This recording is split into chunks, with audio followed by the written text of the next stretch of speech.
भगवान के अनन्य प्रेमा भक्ति से अगर हम अपने आप को अलंकृत करना चाहते हैं तो उसके लिए हमें ध्यान लगाना पड़ेगा। किन चीजों में? भगवान का जो उपदेश है उसमें श्रवण करना पड़ेगा और ध्यान पूर्वक श्रवण करना पड़ेगा। भगवान अर्जुन को यही कहते हैं कि हे अर्जुन, ध्यान पूर्वक श्रवण करो।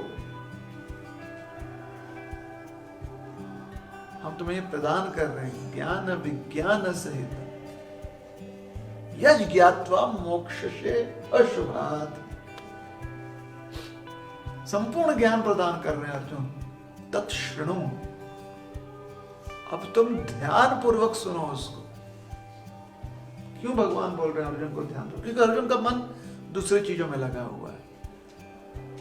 मेरे परिवार जन, अहिंसा, इन चीजों में अर्जुन का मन लगा हुआ। तो भगवान कह रहे हैं कि ध्यान लगाओ अर्जुन, यहां पर जो हम तुमको समझा रहे हैं, समझाने वाले गीतोपदेश।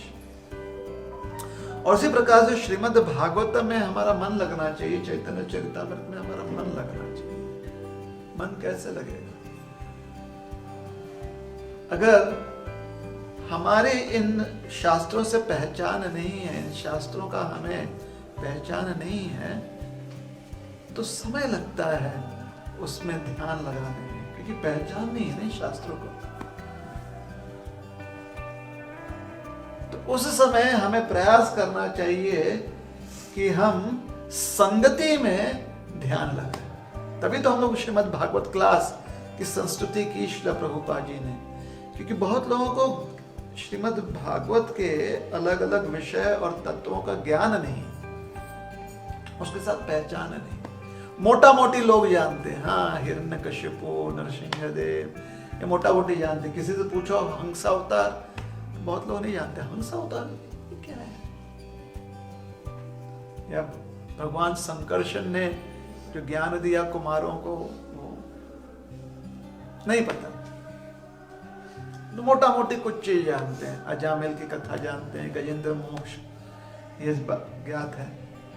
नारद मुनि ने जो वसुदेव जी को ज्ञान प्रदान किया, नारद वसुदेव संवाद, वो नहीं पता है किसी को।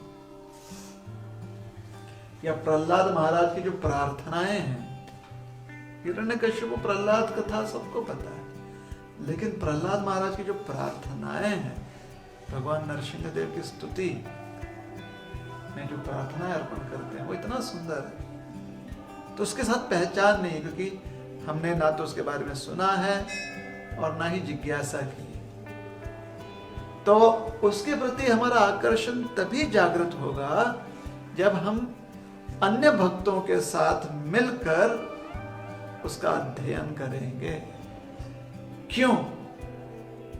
क्योंकि अन्य भक्त शायद उससे परिचित। आपकी अगर किसी से परिचय नहीं है, लेकिन आपके परिचित व्यक्ति का उनसे परिचय है, तो आपका भी उनके साथ परिचय हो जाता है। और जब परिचय होता है, उसके बाद आप उनके साथ व्यवहार करना चाहते हैं। जब परिचय होता है, उसके बाद आप सेवा करना चाहते हैं। तो यहां पर श्रील प्रभुपाद जी तात्पर्य में कहते हैं कि श्रीमद् भगवत गीता और श्रीमद् भागवत का अध्ययन जो है, वो ध्यान से करना चाहिए, वो श्रद्धा पूर्वक करनी चाहिए, वो सत्संगति में करनी चाहिए। तब जाकर हमें लाभ मिलेगा। उसका लाभ क्या है? मोक्ष से अशुभात।